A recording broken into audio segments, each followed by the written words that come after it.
Welcome to the Business Spotlight, where today the spotlight is shining on the wonderful Jade Binsted from two businesses, the Ribbons Network and Ribbons Media. Welcome, Jade. Thank you very much. So excited to have you Exciting. here. To start us off with, tell our viewers and our listeners a little bit more about you and your businesses, please. So hello everybody, and thank you, Nell. So my name is Jade. I have been a business owner since 2015, and my first business was Ribbons Media, which is video production for small business owners, which has hugely changed, as in the industry-wise has hugely changed in demand and everything over the kind of 8 years that I've been doing that. And then my second business formed in 2018, which is the Ribbons Network. And do you want to tell us a little bit about the Ribbons Network as well? Okay, yeah. So the Ribbons Network is a fun and friendly and welcoming business network, which I started in North Hampshire originally to help me grow my first business, Ribbons Media, but has since turned into a license model business with other business owners running groups in their areas. Nice little bit of expansion, and we'll come to that in a second. But to start us off with, is being a business owner something that you had always wanted to do when you were at school? How did you get started? What was the motivation? No, it's not something that I've always wanted to do. It's not something that I didn't want to do. But I went to university, so I studied media from the second I could choose it. So from the age of 14 up until finishing university, I studied media with video production.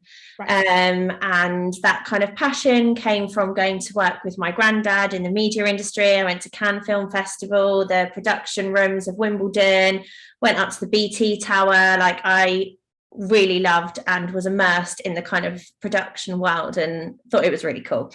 Right. So I knew that I kind of liked that.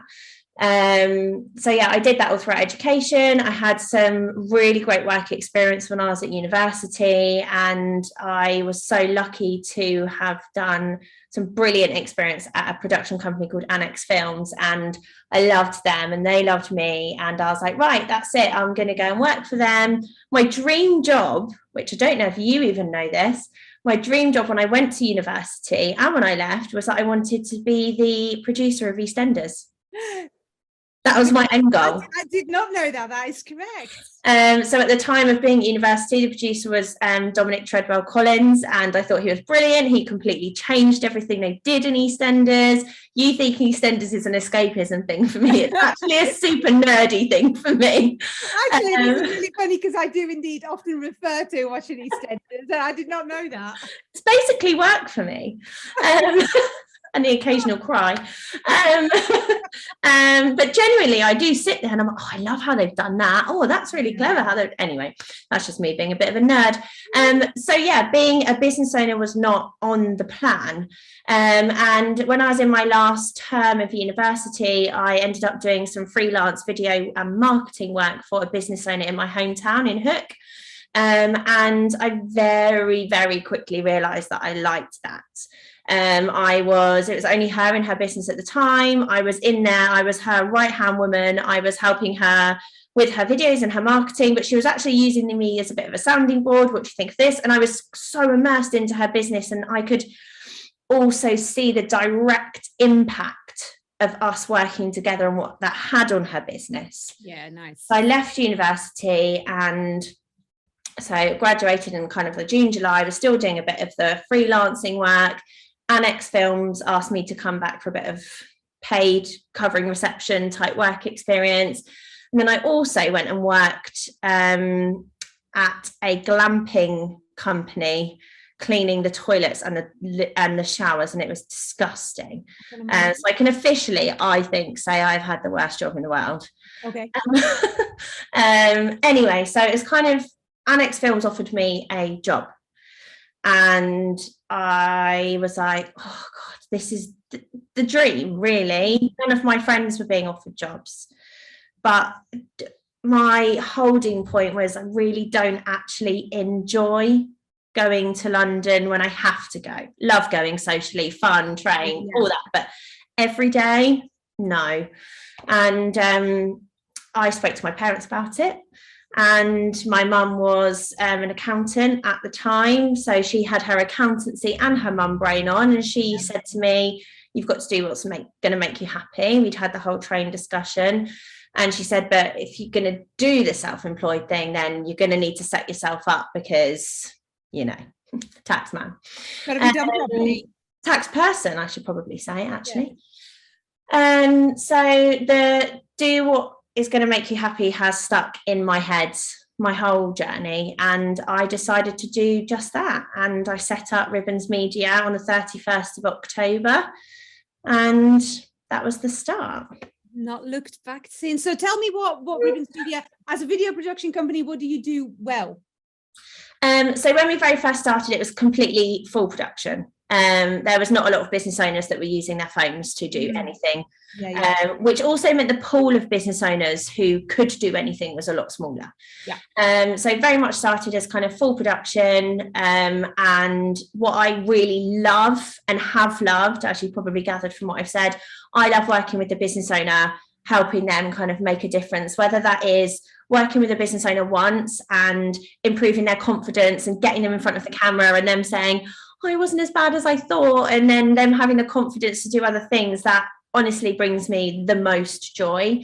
But I also really love working with business owners on more of a long-term basis, helping them with their kind of marketing plan and how that fits in with everything else that they're doing and how they can reach, again, that kind of nerdy side of it, I guess. So while I don't directly handle the marketing side after the video, I love hearing kind of how that's all come together. So those are the two kind of key elements of what I love doing. And how does that, would you say that runs quite parallel with what you do well at the Ribbons Network? 100%. I like to joke that I'm in the business of forcing people to do things that they don't want to do. So with the network, I get a lot of new business owners who are told by somebody else, oh, you should really come to Ribbons. And they are scared. They don't want to do it. Everything about what I do gives them the absolute ick. They're like, oh, I don't want to do it. But they come and they relax and they meet people who support them, and I support them, and they leave and they feel so much better. And then they've got this super tool that they can then use to grow their business. And again, that is what gives me the absolute like happy feeling in my business. Love that. Now, you've been in business for a while, 8 years. Across two businesses. Talk me through some of the challenges that you've had in that time. I would say my biggest challenge is myself. My biggest challenge is when I let my mindset get in the way of myself. When I fall into I can't do this, I'm not good enough, that kind of downward spiral. When I let myself go into that, that's my biggest challenge. With the key one, when I was 7-8 months pregnant, really got myself into that massively because of business issues, personal issues, and I suddenly was like, I can't do this. I can't support a child running a business. I'm going to have to go and get a job. And I qualified for teacher training. I got a job at a school. I had the university place, had all the funding set up. And then I was like, I can do this. And I did do it. Is it the challenge that you get yourself into that spiral and then you don't recognize it quick enough? Or is it the challenge getting yourself back out of it? Or a bit of both, or something else?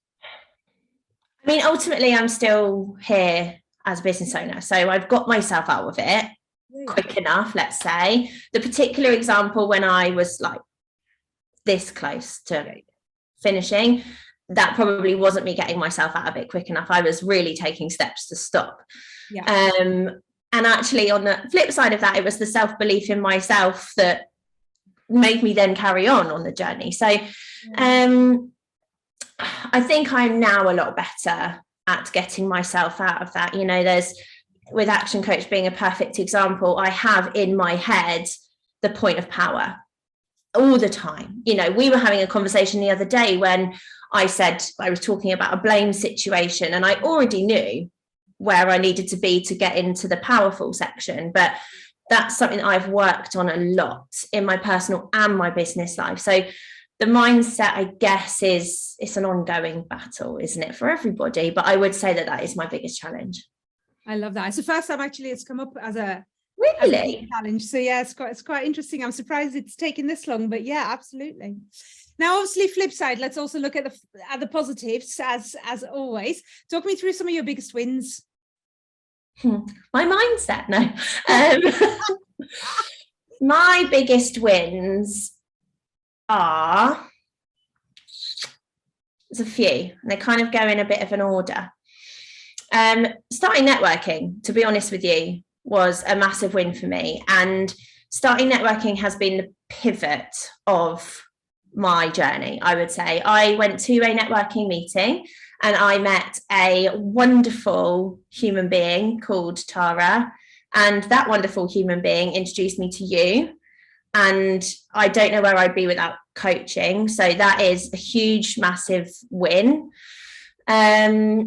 Business actual wins, I think, getting the license up and running for the Ribbons Network, huge. Getting licensees in my business, that's huge. That's growth, huge. But it's also, people have got to really believe in me and my business to want to buy into it in that way, to make it part of their life in that way. And that, I never underestimate how huge that is as a win. And on the flip side of that, I think wins for me, which I'm not very good at speaking about and recognizing, are I get told quite a lot how much I inspire people. And when I sit and quietly reflect on that, that's a huge win for me, because the people that I'm inspiring are the people that I want to inspire. Like Emma comes up as a key person for me, who's my Sussex host. I can see how much the Ribbons Network has been life-changing for her. Yeah. And that makes me feel so, so proud. And then other key wins are, I'm a bit of a person that if I have an idea and I believe in it, I'm just going to do it.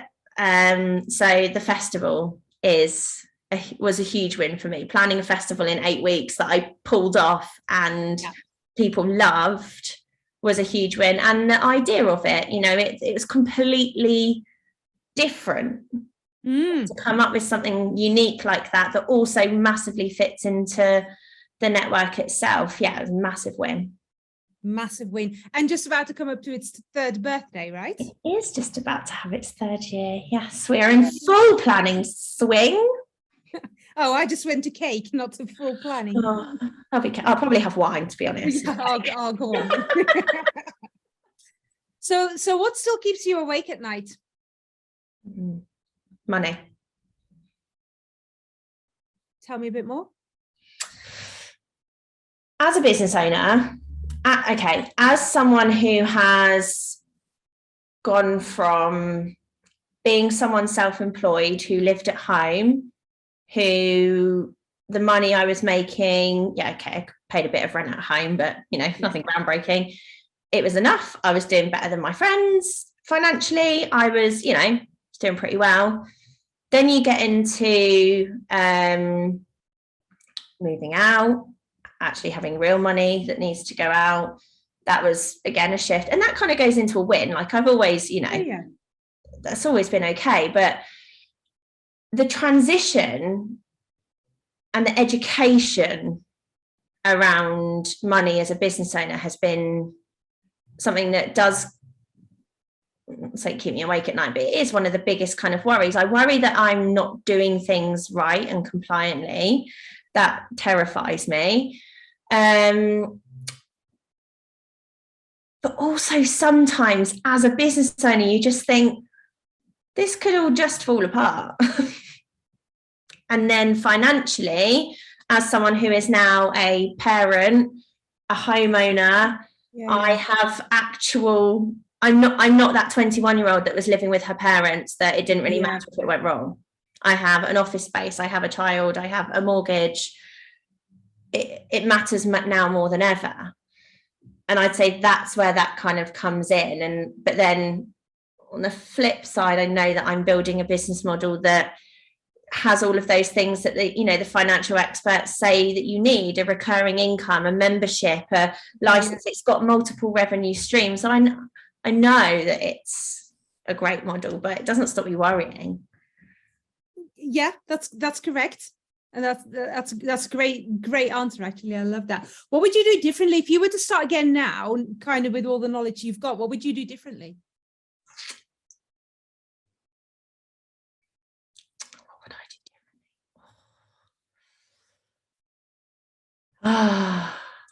differently? Question on your question. If I knew who I knew now and what I knew now, am I allowed that? Oh, let's do both. Go on, let's be brave. Let's do both. I would not just because you're stood there. I would have a coach from the second that I'd registered with HMRC. Oh, that's interesting. Because I think it's a little bit like learning to drive, isn't it? Like, or, when you've just passed your test, you can then go out and you start making those silly mistakes. Yeah. When I feel like not detrimentally, but I feel like as a business owner who had a bit of just free reign for a bit, I probably did get into some bad habits of things financially as well, I would put a focus on my business education right from the start. I would network from the start. That's oh my god, the shift in myself from when I started networking is just, I'm a different person. I am. Yeah. Otherwise, work on my mindset. That comes into coaching. Work on my mindset a lot earlier. Nice. Yeah. Some good answers though. Let's look a little bit going forward now, and especially in both industries for you, quite interesting. What do you think is going to happen over the next 5 odd years for both of your businesses? Both of my businesses or the industry? Well, they're the same. Well, maybe not. Let's go with industry to start with. We'll circle back on the businesses in a minute. Okay. So videography wise, I think that is only going to keep growing and growing and growing. I think as a market, my market is business owners. So as a market of B2B business owners, people want to see the face of a business more and more and more. All social media is taken up now with video content. When I started, it wasn't. People were using it for online courses, and only the bigger businesses were kind of tapping into it, but not really. It's just going to become more and more fundamental. And I think as an industry, I think more and more companies are going to start having that in-house as much as they do a marketing team. I think a video team with their in-house marketing team is going to be something that they're going to be doing. So from an outsourcing perspective, I wouldn't be surprised if the outsourcing side of things went purely just to edit.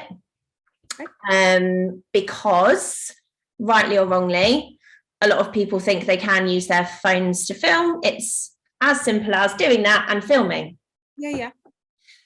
Whereas the edit side of things, in theory, is correct. In theory, is absolutely correct. And there's guidance that I do provide on that, and but it's the edit side of things that maybe the smaller businesses wouldn't have in-house, because it's ever changing, it's technical, it's time consuming, it's a skill on its own. So that's kind of where I see that, but it's not going anywhere, is the short answer. Networking, I believe that the pandemic has shaken the networking world up.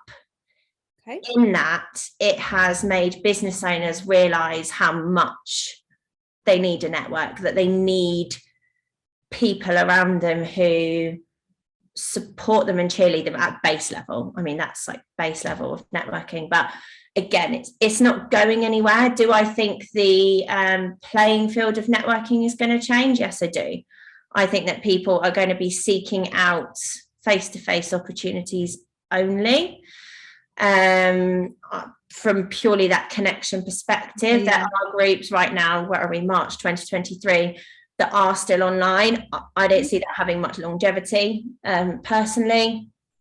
And I think the networks that have a focus on building key support and relationships are going to be the ones that start to take over. I'm seeing it already.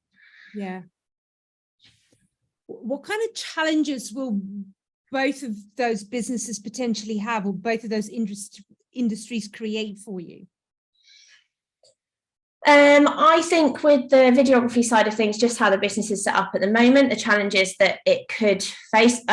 Key example, a company that I was working with doing their edit work, they have already brought in an in-house video team. Right. They want a full-time team. Yeah. So the challenges that will bring is, once that starts happening more and more and more, how does that work with people who freelance? Now, I don't think there's not going to be a space for it, because, you know, businesses have had marketing teams for a very long time, and I know lots of people who do freelance marketing, but I think that there's going to be a shift in demand, and that might just mean the shift in who is demanding a freelancer would change.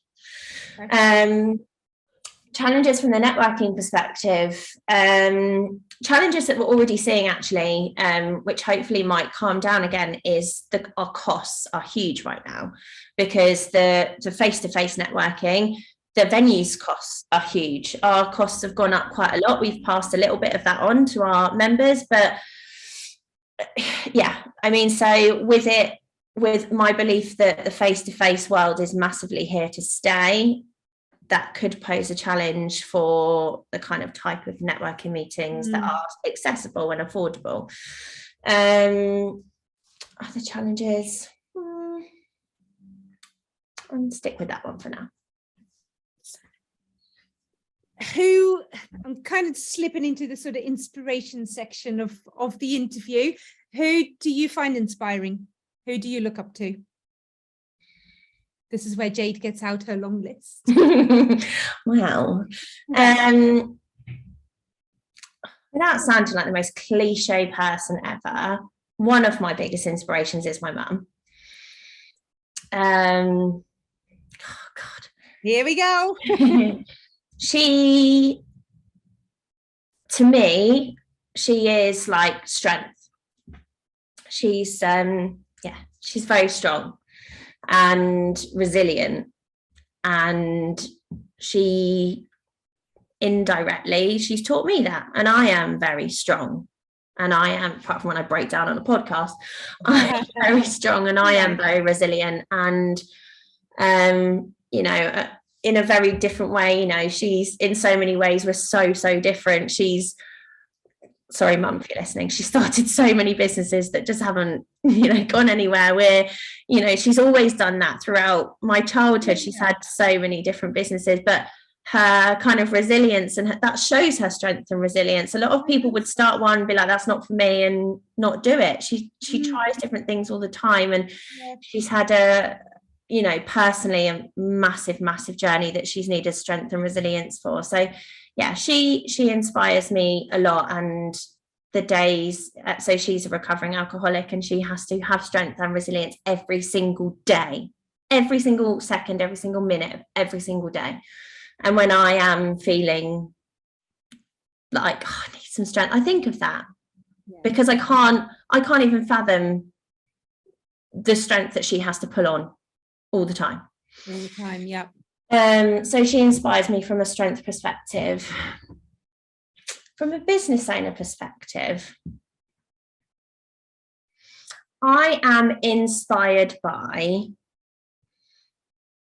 business owners who have, there's a few in my head, but who have really, in my opinion, got a great business model. It's not necessarily something new or something groundbreaking, but they believe in it. They've got a good model, they've got great processes, and they've had great growth. Okay. And what I think ties those people together is their belief in what they do and their values in what they do. And those people inspire me to, can I swear? get my shit together sometimes. Okay. Yeah. So one that I'm thinking of is Holly from Grace Me, who I know you've interviewed. Yeah, she was the first guest on this. Yeah. So she started in 2021. And she's not particularly changed her offering at all. She changed things because of the pandemic, but her offering's the same. She's grown on it. She's kept up with trends, and she's now got a team of 6 staff, and her processes are just brilliant. Yeah. So nerdy. Love your process. And so there are others that I know, but those kind of traits in a business owner inspire me. I love that you kind of pick the traits in a business owner and not necessarily, a person per se, which is what most people have answered, which is, you started there, but I quite like that. It's a slightly different perspective. What do you still want to achieve in the next 5 years? So much. I want to achieve more of what gives me that happy heart feeling, and for me that is growing the network a lot further over the UK, because that obviously means business growth, but it means supporting more of those people who I inspire, who I can help change their lives, who they can then go on and change other people's lives. Like that I want to achieve so much more of that, and I never want to stop achieving that. Okay. I would love to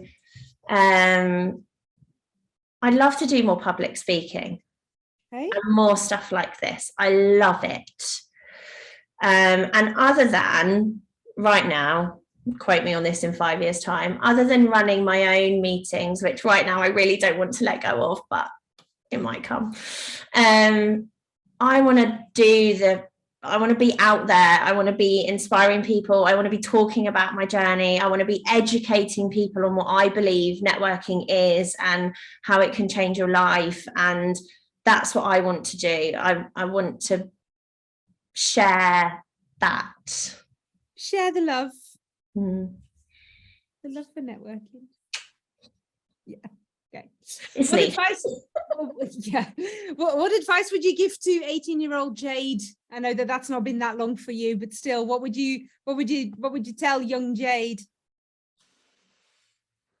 18-year-old Jade.